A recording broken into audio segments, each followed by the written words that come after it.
In our last lecture, we examined the life of Alexander the Great. And Alexander's life raises for us in its most fundamental fashion one of the leitmotifs of this course, which is hubris, the idea of outrageous arrogance, and at the same time the notion so fundamental to Greek thought of nothing in excess. And hubris is essentially excessive, whether excessive abuse of power, excessive attitude towards those weaker than you. But Alexander is excessive. Everything about him is excessive. His vision of empire was excessive. His father had a very limited notion: liberate the Greek cities, punish the Persians. Alexander is the conquest of the entire of Asia. And yet, Plutarch would tell you, because Plutarch believed this, that if you are a god, you cannot exhibit hubris. Hubris is only a mortal failing. And throughout the period from Alexander's death right on up to the triumph of Christianity, Alexander was regarded as a god. Greeks, remember, were polytheists. They are always willing to recognize a new divine power. And for the Greeks, as well as the Romans, the very definition of divinity is power. It is a power that is capable of bringing supernatural benefits to the community of worshipers. You recognize this power by establishing a cult. And it will be remarked again and again by our ancient writers that only two of the many rulers who were deified, such as Lysander, were actually believed to be gods. One was Alexander, the other was Julius Caesar. Now, we can be inspired by the life of Alexander. I doubt if many of us can achieve what he did. But Plutarch also understood that there is perhaps even more to be learned by studying somebody who's a failure, and that we learn as much from our failures as we do from our successes. And one of his best lives, and one of the most instructive of the lives, is that of Pyrrhus, the king of Pyrrhus. He was a man of tremendous ability, with many good personality characteristics, who had enormous opportunity put in his way, who managed to fail again and again and end up a total failure. And we want to look at Pyrrhus not only to improve ourselves morally, perhaps, but also because he's a very important historical figure. He stands between the two great historical developments of the period after the death of Alexander. The first was the struggle for the kingship of Alexander among his successors, and the other is the rise of Rome. And the Romans will ultimately be the true heirs to the vision of empire that Alexander held. But first, those funeral games that mark the death of Alexander. For when he died in Babylon, he did not have an heir. His wife Roxanne was pregnant, and she would ultimately be delivered of a boy who would be named Alexander. But in point of fact, his great generals decided to divide up his empire. And the story circulated, I think not necessarily true, that when Alexander was dying, he was asked, "To whom do you leave your empire?" And he said, "To the strongest." And the men who fought for empire were men of tremendous ability: Antigonus, Seleucus, Ptolemy, Lysimachus. Each of them had been a general under Alexander, displayed great loyalty to Alexander himself, but once he was dead, that was finished. And there was a whole new world to carve out for themselves. The most prudent of all was Ptolemy. He was reputed to have been a half-brother of Alexander. It was thought that Philip had sired him upon a Macedonian noblewoman, but the birth had not been acknowledged to be that of Philip's. And he bore a certain resemblance to Philip as he grew older. He marked himself out as one of Alexander's most capable generals, assuming more and more authority as Alexander's campaign went on. And then, after Alexander's death, had the shrewdness to take Egypt as his share of the spoils. And he would organize Egypt into a superbly administered kingdom, and he knew his limits. And he would pass his legacy of kingship right down to the last of our lives, to Cleopatra. Others fought on a much broader arena. Men like Antigonus and his son Demetrius, Demetrius the besieger of cities, Lysimachus, Seleucus. They thought to conquer the whole of Alexander's empire. Seleucus would be the most successful of these, carving out an empire that would stretch at one period from the Indus all the way to the Mediterranean Sea. Far less successful was Antigonus and his son Demetrius, though ultimately the grandson of Antigonus would establish a lasting kingdom in Macedonia. And it is in these scenes of constant warfare, making use of the mercenary armies created by the success of Alexander, a time of unrivaled Machiavellian politics. These are all men that Machiavelli would have been very proud of. Men who believed that you should never tell the truth, lying is the best policy, murder, deceit, duplicity, treachery, these are all just the staples of power. And in fact, it was said, to understand that you must kill your brother is the first safety of royal power. And it was in this world that Pyrrhus was born in the year 318 BC. Like Philip, he came from a fringe area, a barbaric area of the Greek world, the area of Epirus. That is in the northwestern part of Greece. It's very much like the southern part of Albania today. And the Epirotes were divided into 14 tribes, and they all spoke Greek, a form of Greek, but they were very savage from the Greek point of view, though they traced their ancestry back to Achilles, and believed that his son, Pyrrhus, sometimes called Neoptolemus, had established a colony among them. There was a great shrine to Zeus at Dodona that was part of the Greek world. But their kings were marked by constant feuds, one with the other, murdering each other. And in fact, when young Pyrrhus was born, and Pyrrhus took great pleasure in his ancestry from Achilles and the fact that he had the same name as the son of Achilles. When young Pyrrhus was born, his father had just been driven out of the kingdom by a rival named Neoptolemus. And all the friends and relatives of Pyrrhus's father had been killed, and a few loyal retainers took the little baby and were fleeing for their lives in hot pursuit from the soldiers of Neoptolemus, and they came to this raging river just about the end of the day, swollen with rains, and they couldn't get the little baby across. And the enemies were hot on their trail, and there were some people on the other side kind of moving back and forth, and they kept shouting, "Help us get across!" But the people couldn't hear them. They would hold up their hands, "What do you mean?" So one of the men carrying the little baby Pyrrhus took a piece of bark, stripped off his belt, wrote on it with the buckle, "We've got the king's baby, help us across," attached it to a javelin, hurled it across the river, and the people built rafts and came and got him. So the very beginning of his life was dangerous, and it continued. He was taken to Illyria and was brought before the king, King Glaucus of Illyria, and the king said, "I'm going to have this little baby sent back to the enemies because I can get a good big ransom for him." But as he was talking, little Pyrrhus, just a little infant, was crawling around his knees. And then the way babies do, pulled himself up by the king's robe and stood there gurgling and cooing, and the king was just touched to his heart and raised Pyrrhus as his own child and would never take money to send him back.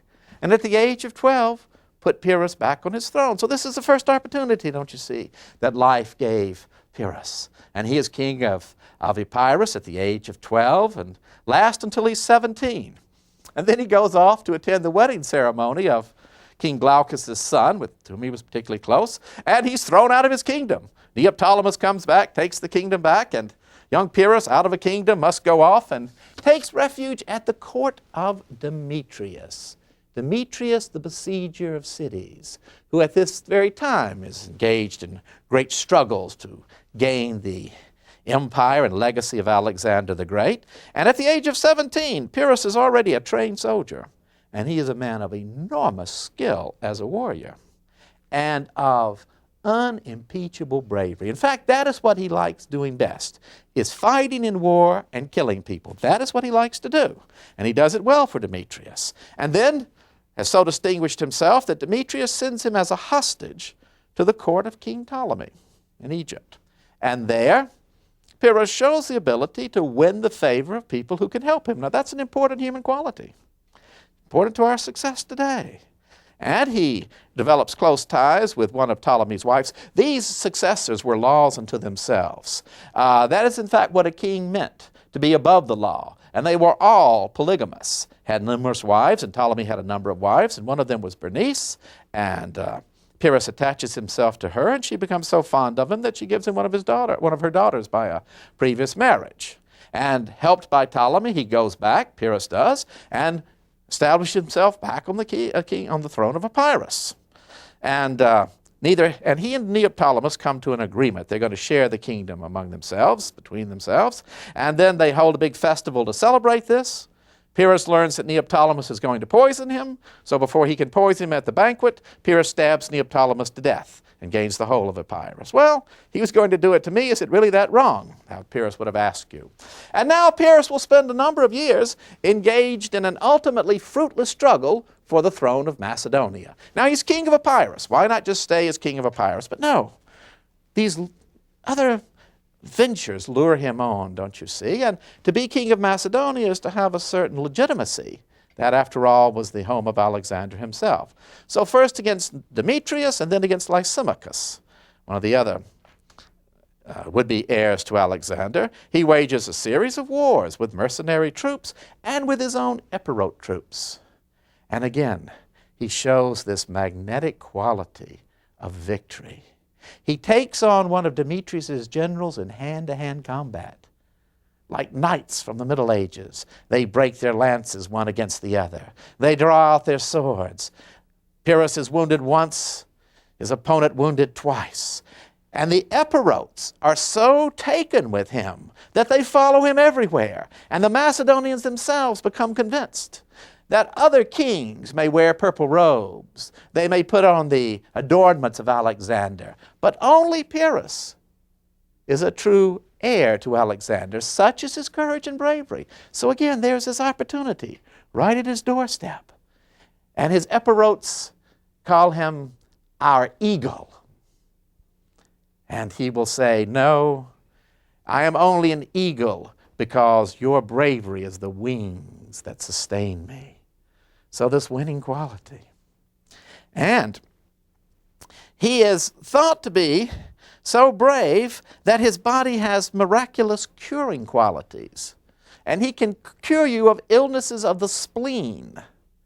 Anybody, the poorest Epirote or Macedonian, can bring him a white rooster. He will sacrifice that white rooster, poke your spleen with his bare right foot, his big toe, and you'll be cured.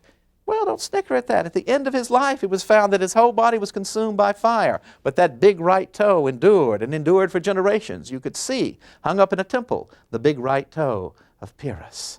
And so a mighty warrior, winning qualities, a loyal and devoted population, throws it all away. When King Lysimachus returns and makes an effort to gain back his throne, Pyrrhus decides it's too much of a struggle and has a more illustrious-looking opportunity, he would tell you. And in the year 280, abandons his throne in Macedonia and takes up a call to go and aid the Greeks of South Italy. Now this brings us to the rise of Rome. And by the year 280, a far-sighted Greek would have seen that all of these struggles among the successors of Alexander might amount to nothing. For there was rising in the West the power of the Roman Republic. We are told that in his last days, Alexander received an ambassador from the rising Roman Republic. These were not citizens who accepted the rule of kings. These accepted only the rule of law, the Romans. In their well-ordered armies, they had systematically grown from a small city-state by the Tiber until by the year 280, they were masters of north and central Italy and exerting the most severe pressure upon the Greek cities of the south, cities like Rhegium, Tarentum, Metapontum, Locri. And fearful of Rome, these Greek cities invited Pyrrhus to come, bring an army. They would supply him, they said, with up to 350,000 infantry, 20,000 cavalry, if he would bring a corps, and defeat the Romans. And this now gives Plutarch the opportunity to use Pyrrhus as a foil to illustrate the virtues of the Romans that would make them ultimately triumphant. And so with a large army, 20 elephants, some 30,000 infantry, including archers and slingers, Pyrrhus sets sail for southern Italy. And this enormous storm comes up, and the ships can either go forward or backward, not far from the coast of Italy, and Pyrrhus leaps into the water. I don't think this shows particularly sound judgment, but it shows his bravery. And he makes his way to shore, and then makes his way to the city of Tarentum, and with his army in place now and his ships, tells the Tarentines, your days of leisure are over. You're going to work. You're going to be soldiers. And immediately the Tarentines realize they've made a mistake, because for them what this all means is walking around in their gymnasia and going out on walks and having big banquets, talking about how they're going to beat the Romans. But now somebody's shown up and says, this is how we're going to do it. And they say that not to do what they want is to take away their freedom. That's the definition of freedom we can almost use today, right? Not to be able to do anything you want to is to rob you of your freedom. But Pyrrhus imposes discipline upon them and takes them out for their first contest against the Romans. But right before he's about to leave, his friend and advisor, Cneius, the best orator of his day, he'd been a student of Demosthenes, and he is a man wise in statecraft as well as a powerful speaker. Pyrrhus always uses him to achieve diplomatic victories where possible. Cneius says to Pyrrhus, "O great king, what are we going to do here?" And Pyrrhus says, well, we're going to help the Tarentines defeat the Romans. And once we have done that, once we have defeated the Romans, said Pyrrhus, then the whole of Italy will be ours to conquer, because nothing can stand against us. I see, O great king, and once we have conquered all of Italy, what will we do? Why, we will go to Sicily. It is ripe for the taking. We will conquer Sicily. I see, O great king, and once we have conquered Sicily, what are we going to do? Carthage. Carthage, it's what Alexander wanted to do. It is a short sail from Sicily. We will break the power of Carthage. And then, why, master of Italy, Sicily, Carthage, with all of those great resources, we will come back and conquer Macedonia and all of Greece. Oh, that is a wonderful vision, great king. And what will we do after we have conquered all of Greece? Why, Cneius, we will sit and make merry, we will talk, we will drink wine. Isn't that what we're doing right now? Yes. Why do we have to go all this trouble, all these conquests? Well, he ponders it a bit, but he's disturbed by the question, but nonetheless leads his army out. But it's a good question, isn't it? A very good question. And then he sees the young army of Rome, these stalwart lads, all citizen soldiers, not mercenaries. And Pyrrhus examines their fortifications. They are under the command of the consul Laevinus, and he examines their camp, noting how it is made with its deep ditches, 7 foot deep, 9 foot across. How the Romans then make huge walls around these ditches, and inside that camp fortify themselves. And then he sees them march out of that camp.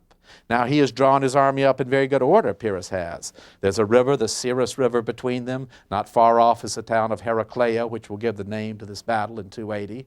And he sees how the Romans are not even stopped by the river. Their cavalry comes across, and their men marching in good order, shields together. And he says to his officers, this is no barbaric people. They order themselves better than Greeks do. But he has with him his elephants, and the battle begins.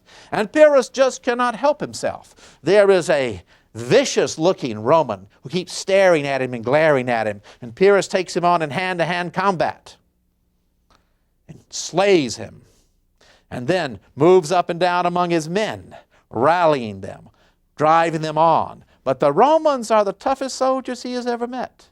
And finally only, turning his elephants loose upon the Roman cavalry, because elephants have a special terror for horses. Horses have more sense than men, I suppose. A horse will run unless it is specially trained to fight an elephant. And the Roman cavalry breaks and is driven off the field. And now Pyrrhus can turn his elephants upon the Romans' infantry and drive them away.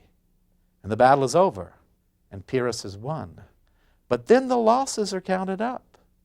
Yes, the Romans lost 7,000, but Pyrrhus lost 4,000 men out of his own original corps of men, plus thousands of others from the Tarentines and their allies.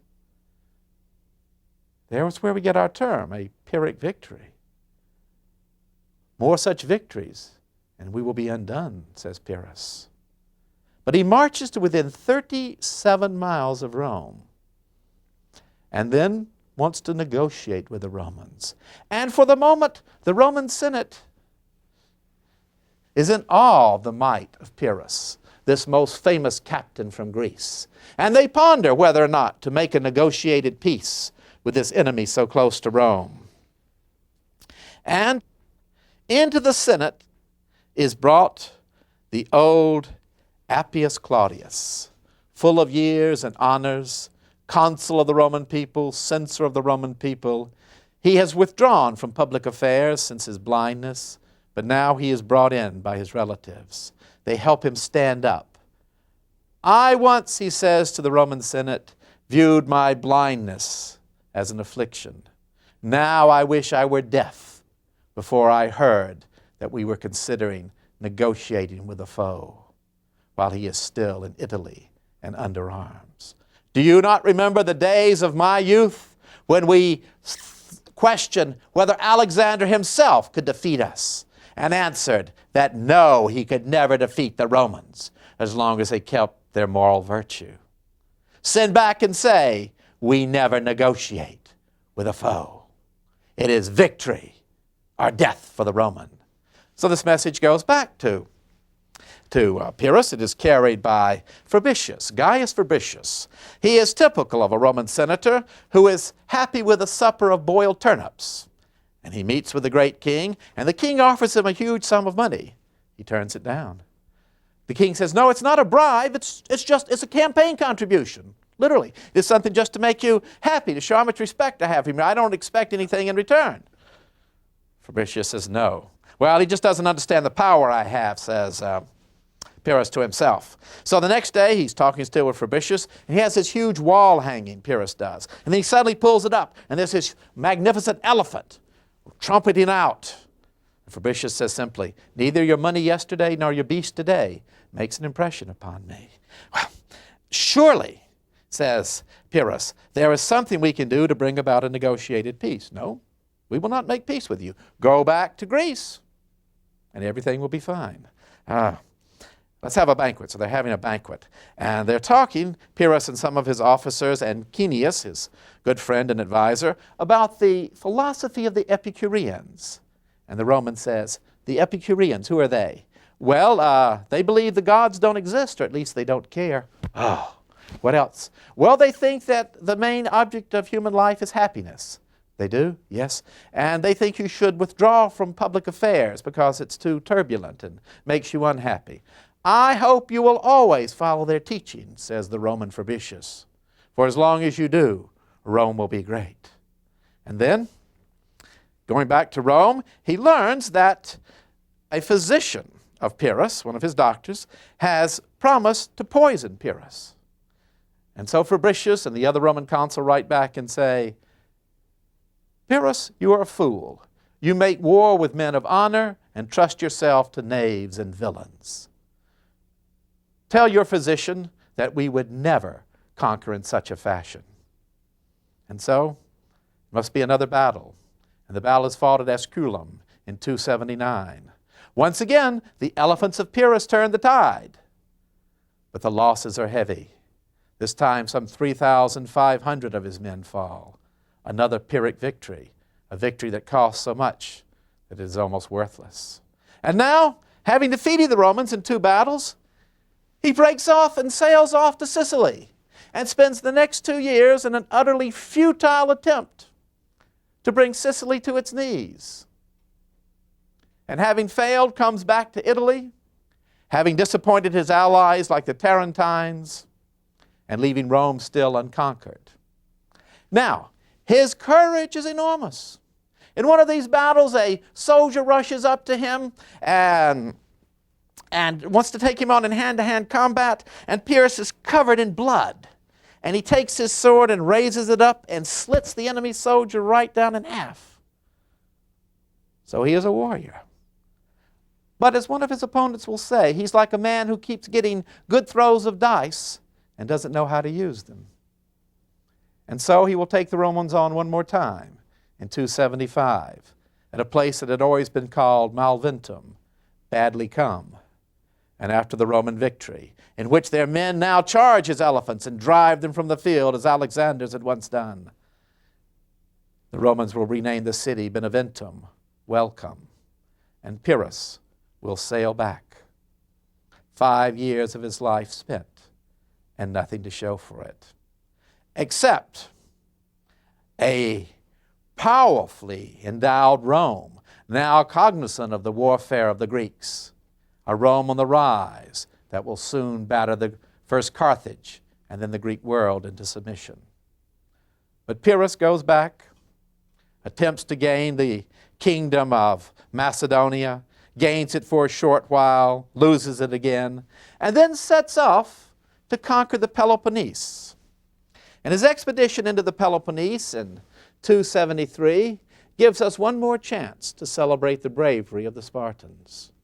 For they come out for one last great effort. Spartan women digging trenches right alongside the men, fighting back Pyrrhus, his mercenary troops, Spartans sinking to the ground with many a wound, and breaking the army of Pyrrhus right there on the plains of Sparta. One last statement of bravery and of glory and of freedom. Now Pyrrhus, unable to conquer Sparta, seems to have the design of occupying even more of the Peloponnese. And so it is the year 272, now on in years, he sets off for the city of Argos. He's going to capture the city of Argos, use it as a base to conquer the Peloponnese. You might well ask, why does he want to conquer the Peloponnese? And I think essentially because it's there. But somehow in the back of his mind is it will give him resources to conquer again Macedonia, though every time he conquers Macedonia, he throws it away. But it is this constant movement, always some great enterprise. Ever meet anybody like that?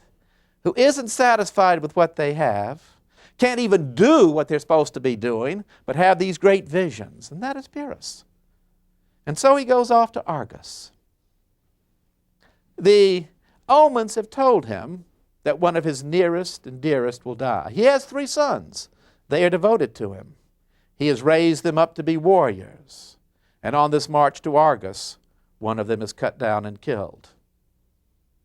And Pyrrhus rides into the host of the enemy, and like a madman slashes with his sword, all bespattered with blood, and again shows his personal courage. But his son is dead.